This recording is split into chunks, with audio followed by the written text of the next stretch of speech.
Proizvod koji predstavljamo pametni je sustav za paljanje i gašenje svjetala u domu. Prednosti njegovog korištenja su jednostavnost, ušteda energije i sigurnost. Sastoji se od dva senzora, fotootpornika te infracrvenog senzora pokreta koji su spojeni na Arduino, dok je Arduino mrežno spojen na mobilnu aplikaciju Blink na korisnikovom smartfonu. Fotootpornik se nalazi u prostoriji, dajući Arduinu informaciju o razini svjetlosti u njoj. Senzor pokreta nalazi se na okviru vrata prostorije. Prelaskom kroz vrata, senzor pokreta se okida, a svjetla će se u sobi upaliti samo ako je izmjerena razina svjetlosti dovoljno niska. Svjetlo ostaje upaljeno sve dok se senzor pokreta ponovno ne okine ili dok se pomoću smartfona ne pošalje komanda za gašenje svjetala te prostorije.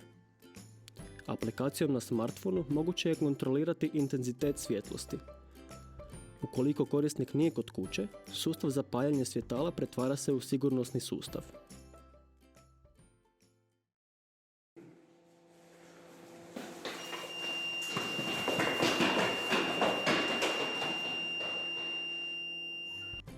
Ukidanjem senzora pokreta pali se alarm, a korisniku dolazi obavijest na mobitel.